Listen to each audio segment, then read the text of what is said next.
Olá pessoal, voltando à prova, Enem 2013, questão 14, Geografia. A questão 14, ela vai falar de JK, Juscelino Kubitschek. Ela analisa, ela faz uma crítica em relação ao período governamental de Juscelino Kubitschek.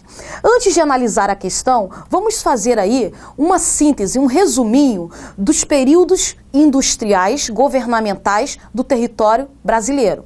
Ora, em relação à geografia, a gente analisa que o nosso primeiro grande momento do processo industrial vem com Getúlio Vargas, que é a década de 30, associada à crise de 29.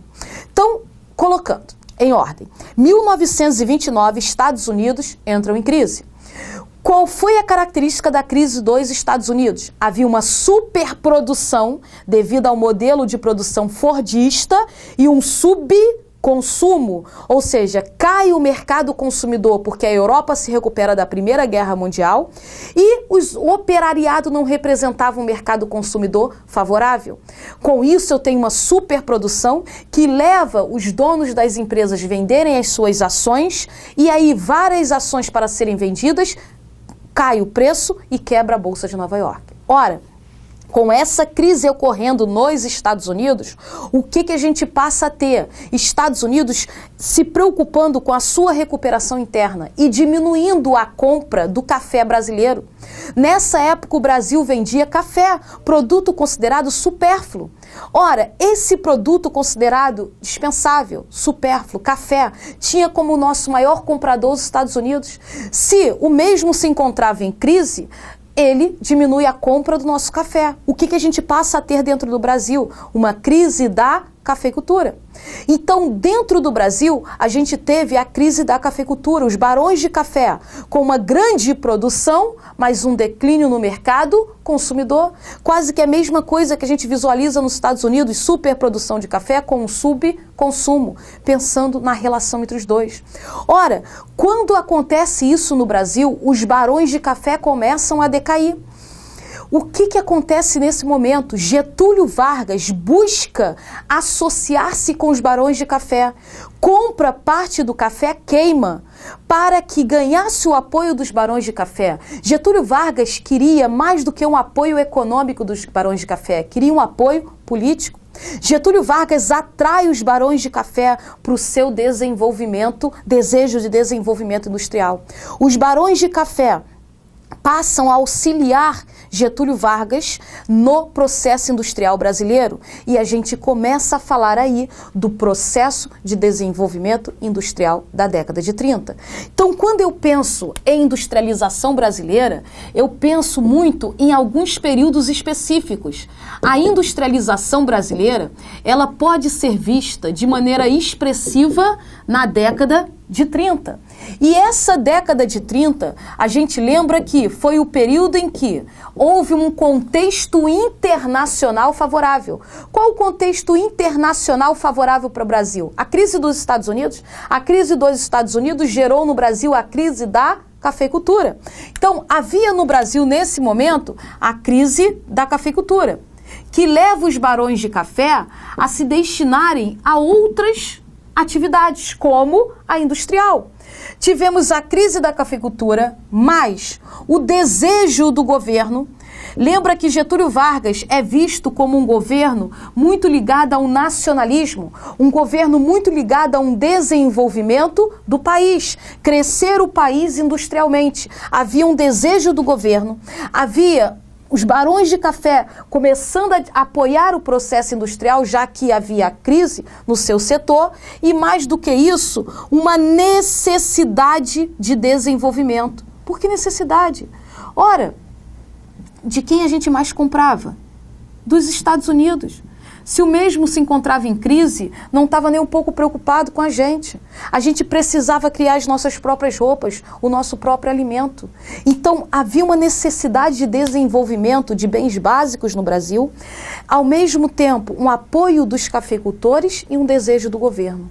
Esses três fatores em conjunto acabaram gerando o nosso processo industrial. E esse processo industrial recebeu o nome de substituição de importações. Olha, vamos substituir o que a gente compra, vamos substituir aquilo que a gente importa. Lembra? Importar, comprar, exportar, vender. A gente precisava criar aquilo que a gente comprava, a roupa e o alimento, os bens básicos necessários para a gente. Então, substituição de importações. Ora, esse modelo de industrialização iniciado no governo de Getúlio Vargas, substituição de importações no nosso contexto, gerado principalmente por uma característica mundial que foi a crise de 29, por um apoio interno que Getúlio Vargas ganha dos barões de café e pelo próprio desejo do governo de desenvolver a indústria do país, esse modelo chamado substituição de importações é visto como modelo de base nacional.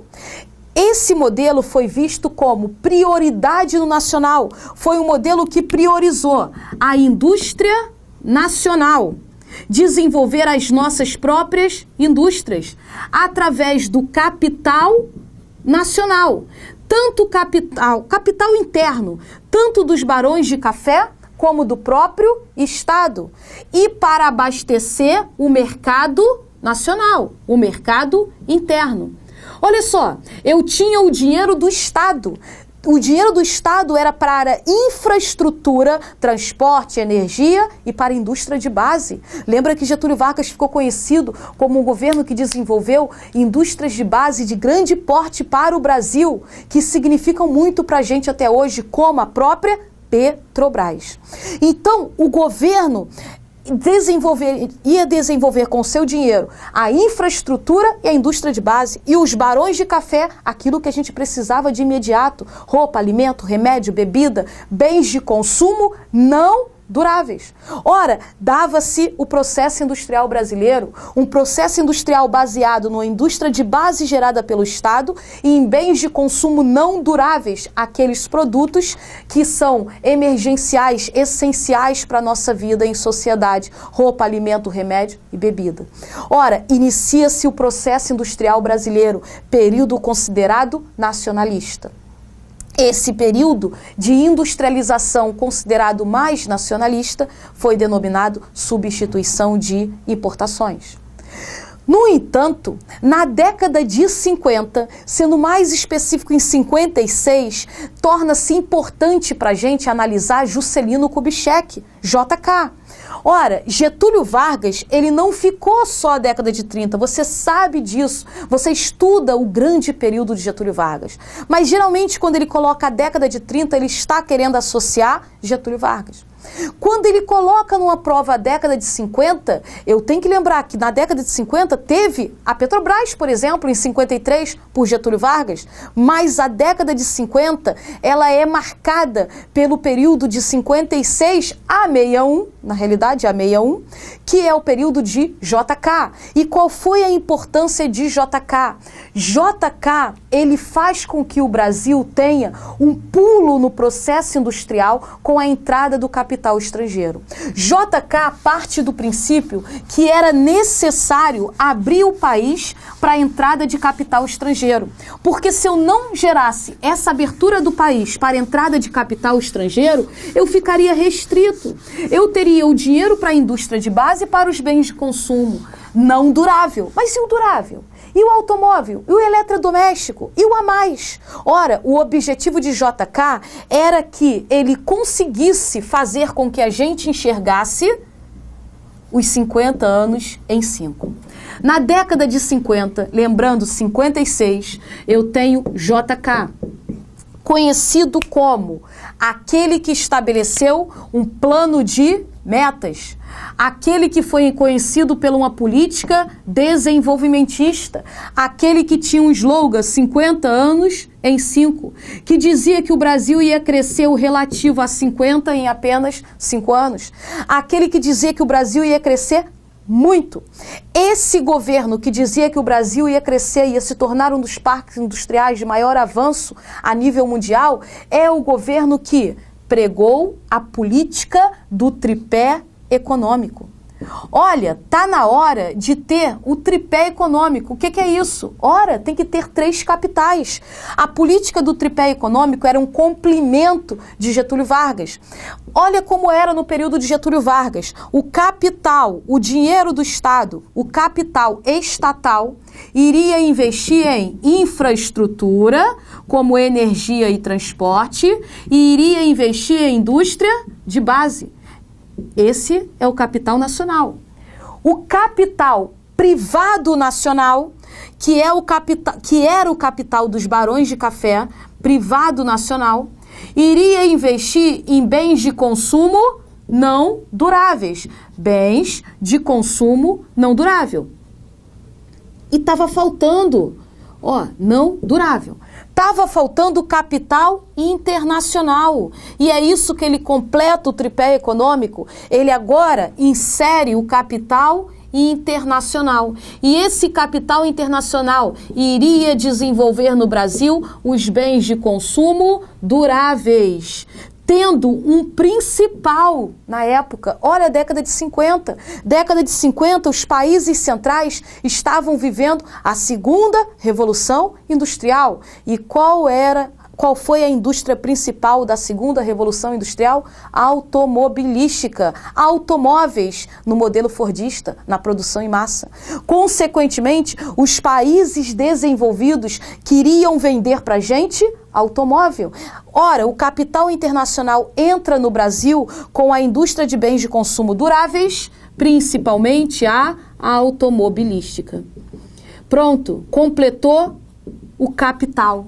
Tripé econômico brasileiro. JK, com essa política do tripé econômico, capital estatal e infraestrutura e indústria de base, capital privado nacional, bens de consumo não durável, capital internacional, bens de consumo duráveis, destacando a automobilística, ele insere o que a gente chama de internacionalização da economia. Ele abre o país para a entrada de empresas estrangeiras. Daí a gente já começa a falar em dívida externa, de empréstimo, e aí vai. Mas, de qualquer forma, a gente cresce quantitativamente. Ou seja, não cresce no sentido necessariamente da indústria nossa, mas cresce no sentido de ter indústrias, por causa das empresas internacionais. Ora, JK é visto como esse governo que privilegiou muito a internacionalização da economia. E, em geral, as questões aparecem de maneira muito crítica em relação a JK, porque essa internacionalização da economia, ela veio, na teoria, com essas regrinhas. Olha só, cada capital no seu setor. Mas, na prática, não houve punição e nem métodos e nem regras para que, por exemplo, o capital internacional não passasse a investir aqui e nem aqui. O capital internacional se espalhou pelo país e, à medida que o capital internacional se espalha pelo país, ele começa a fazer com que as empresas nacionais não consigam concorrer com a empresa internacional, mais moderna, com mais capital. E muitas empresas nacionais acabam falindo. E, por isso, acaba tendo uma situação criticada de desenvolvimento do país mais internacional do que nacional. À medida que o capital internacional se espalha pelo país, só lembrando que isso não acontece de se espalhar só no período de JK, é de JK em diante, a gente vai tendo o Brasil de internacionalização da economia, a gente vai tendo essa característica de permitir o capital internacional entrar no país e concorrer livremente com o nacional e, consequentemente, a gente percebe que muitas vezes a empresa nacional decai. E muitas vezes ela nem decai, a gente é que vende privatizações de indústria de base, neoliberalismo, década de 90 para cá. Ora, o capital internacional consegue abarcar todos os outros setores. Essa internacionalização da economia, ela tem como marco JK, mas ela continua até os dias de hoje. JK foi considerado aquele que gerou investimento em infraestrutura, indústria de base, priorizou um desenvolvimento econômico, mas, por outro lado, contribuiu para a grande desigualdade socioeconômica, contribuiu muito para os problemas socioeconômicos, contribuiu muito para o desemprego, contribuiu muito das empresas que entravam em falência e geravam desemprego, contribuiu muito para a favelização, contribuiu muito para os problemas da população. E por fim, a última coisa extremamente que é relevante você falar de JK, muito importante, é que JK construiu Brasília. Lembra que a construção de Brasília na região centro-oeste foi fazer com que o Brasil parasse um pouco dessa concentração litorânea e passasse a ter um polo de investimento central. Mas esse polo de investimento não era uma base industrial, era apenas a capital político-administrativa. Alguns criticam e dizem que foi para afastar a população do poder político-administrativo. Mas, na teoria, ele dizia que era para uma integração nacional, colocando Brasília na área central, teria meio de transporte ligando as outras áreas ao centro e teria uma integração nacional. Essa foi a teoria. Então, o JK, ele foi considerado extremamente relevante no nosso processo industrial, fazendo a política do tripé econômico, através do seu plano de metas, da sua política desenvolvimentista e visando uma internacionalização da economia. Depois de JK, é de suma importância que a gente analise a ditadura militar. No entanto, quando a gente fala em ditadura militar em geografia, a gente não trabalha governo por governo. A gente fala de maneira geral. Analisando de forma geral, eu vou colocar aqui década de 70. Embora você saiba que começa na década de 60 e acaba na década de 80, no entanto, a década de 70, ela pega a década inteira de ditadura. A década de 70, ditadura militar. A ditadura não se restringe à década de 70, mas a década de 70 é da ditadura. A década de 70 da ditadura militar, ela também segue a ideia de JK, uma internacionalização da economia, uma abertura para a entrada de empresas estrangeiras. Mas a ditadura militar, ela partia de um objetivo. Qual era o objetivo da ditadura militar? Criar várias obras de infraestrutura, desenvolver infraestrutura em todas as regiões brasileiras, integrar o país para não entregar o país. A ditadura militar se preocupa com a ocupação de todas as regiões brasileiras e por isso você tem infraestrutura, obras de infraestrutura em todas as regiões. Acontece que essas obras de infraestrutura foram demasiadas. A quantidade que você vai ter é absurda. E, em geral, essas obras não tiveram o planejamento adequado, o planejamento que precisava. Consequentemente, essas obras de infraestrutura receberam o apelido de obras faraônicas, para dar a ideia que eram obras enormes, de grande porte, e que muitas não geraram capital de retorno que o país esperava, e pelo contrário, geraram um grande endividamento. Para que o governo alcançasse essas obras de infraestrutura e tivesse uma maior ocupação do território brasileiro, uma interiorização do país, foi necessário empréstimos. E esses empréstimos acabaram gerando uma grande dívida externa. Então, a ditadura militar é conhecida como um período de empréstimo expressivo que vai gerar, lá na década de 80, a década perdida, a década em que a gente considera que está entrando em crise, por causa dos grandes empréstimos e da falta de capacidade de pagamento. Essas obras foram obras de grande expressão, obras de grande porte, como, por exemplo, a Transamazônica. Criar na Amazônia uma estrada que ligasse uma ponta à outra nesse sentido, em que tem por objetivo e que passou por áreas de reserva, que não foi terminada até hoje, que tem uma expressão que é muito extensa e que na realidade não contribuiu para essa grande integração, porque não ligou cidade a cidade, foi de uma ponta a outra. As obras da ditadura militar privilegiaram as hidrelétricas. Tivemos várias hidrelétricas no sentido de ser rápida, no sentido de ser quantitativo, no sentido de uma implementação mais rápida.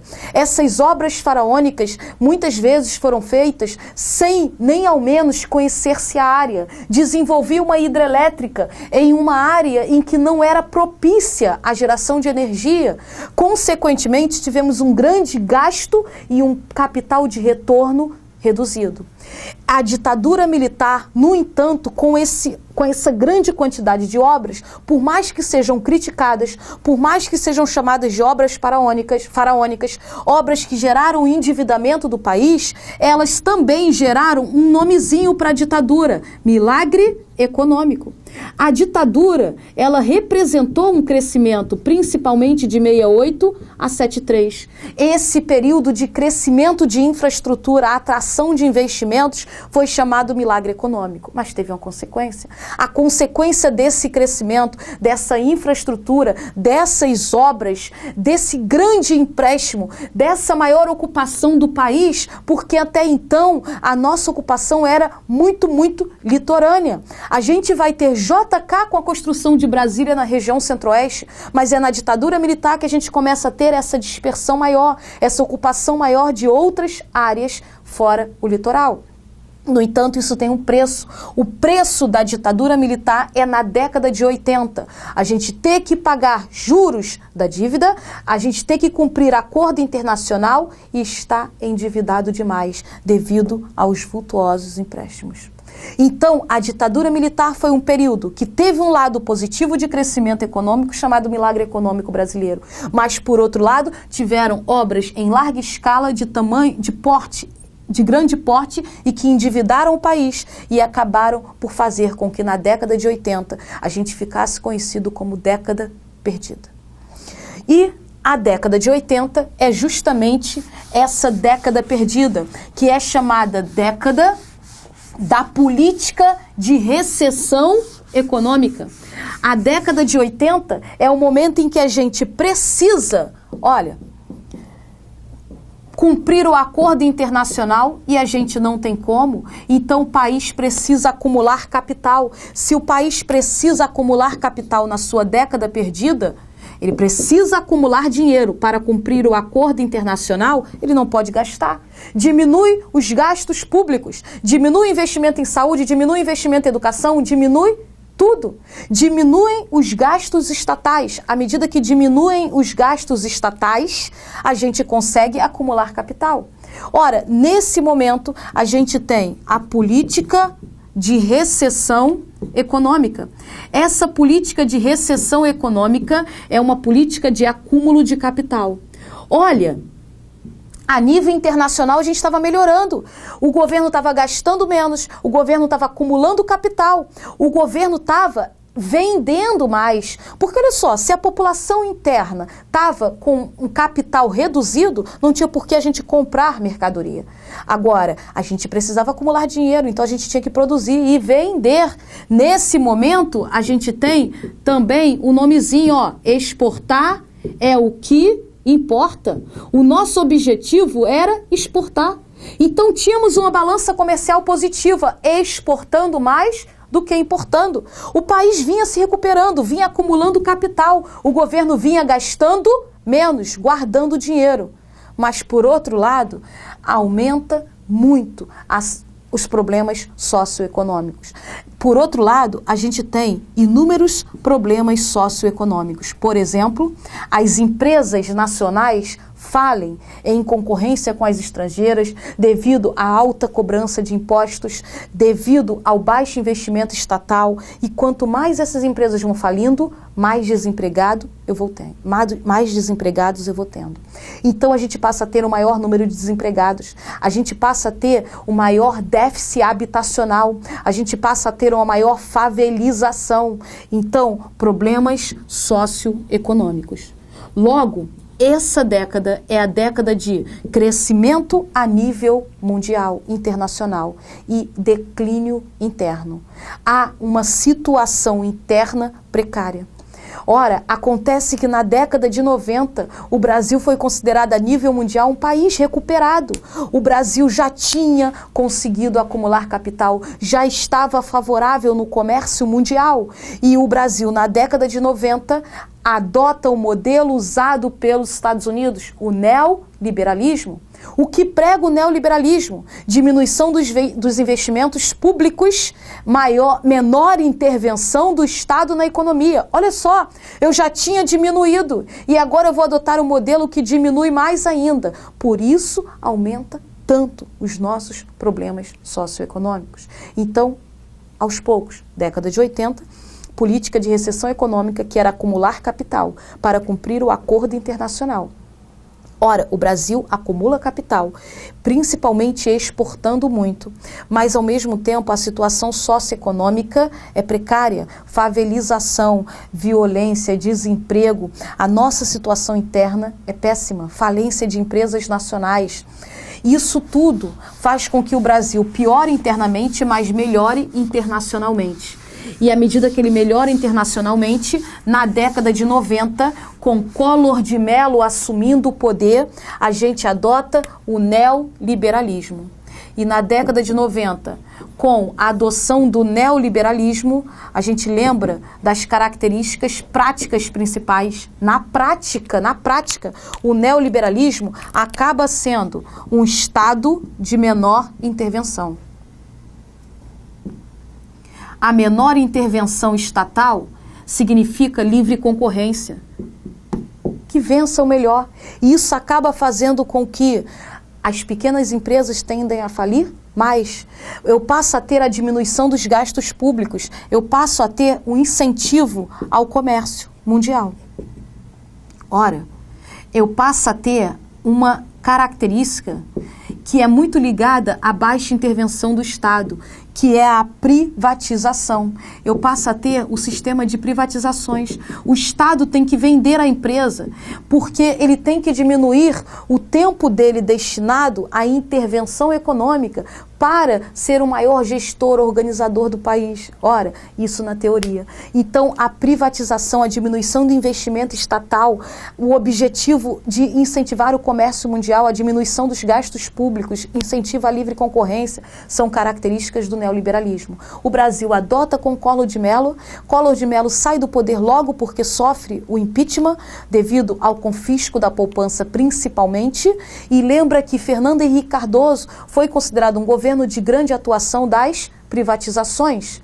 Ora, Fernando Henrique Cardoso considerado o auge em privatizações, mas também o uso de uma moeda mais estável, estabelecida, desenvolvida, enquanto você ainda tinha o período governamental de Itamar Franco. Ora, lembra que eu tenho uma estabilidade monetária desenvolvida no Brasil com o Plano Real. Mas, por outro lado, quando a gente pensa em Lula, no governo Lula e Dilma, a gente analisa que Lula e Dilma trabalham com uma política em que tanto o Brasil visa um crescimento internacional, como cria projetos internos sociais. Criticando ou não os projetos, lembra que são projetos sociais. Então isso significa que a gente tem, no governo Lula e Dilma, uma característica de um meio termo, tanto crescimento internacional sendo expressivo, esse é o nosso objetivo, tornar-se um país de crescimento mundial, mas ao mesmo tempo de investimento em projetos sociais. Então, retomando, Collor, você lembra que adotou o neoliberalismo, mas sofre o impeachment, principalmente pelo confisco da poupança. No período de Itamar, a gente tem a criação do Plano Real, criado pelo Fernando Henrique Cardoso, mas no período de Itamar. Depois a gente tem o Fernando Henrique Cardoso utilizando desse Plano Real e também adotando privatizações de empresas. Lula e Dilma, governos que, além de visualizarem um crescimento internacional como você tinha no Fernando Henrique Cardoso, eles visam projetos sociais para tentar diferenciar e adotar um governo com características internas, sociais, que é o que prega o partido atual. Ora, voltando então à questão, olha lá o que ele coloca. Ele fala de JK. Falamos dos principais momentos governamentais e de industrialização brasileira. Meta do faminto, JK. Você agora tem automóvel brasileiro para correr em estradas pavimentadas com asfalto brasileiro, com gasolina brasileira. Que mais que? Jeca, um prato de feijão brasileiro, seu doutor. Ora, é uma ironia, dizendo que ele gerou um investimento brasileiro, desenvolveu várias rodovias, porque a principal indústria que entra no Brasil com o JK é a automobilística, gera um crescimento do Brasil nesse setor, mas faltou uma prioridade para o setor social, faltou uma prioridade para a população. A charge ironiza a política desenvolvimentista do governo JK ao enfatizar um crescimento econômico, implicou o aumento das contradições socioespaciais. Ora, essa é a crítica do governo JK. Enfatiza um crescimento econômico que acaba contribuindo para aumentar os problemas socioeconômicos e as contradições socioespaciais, as contradições sociais no espaço. População de maior poder aquisitivo, população de menor poder aquisitivo. População de maior poder aquisitivo vivendo em áreas de especulação imobiliária, valorização, e população de menor poder aquisitivo vivendo em áreas que a gente chama de segregação, que muitas vezes nós chamamos de favelização. Ora, então, JK foi considerado de uma maneira crítica, ironizada na charge por essa característica. Muito embora, lembre que houve um certo desenvolvimento econômico e industrial do Brasil. Bom, pessoal, bom estudo. Até a próxima.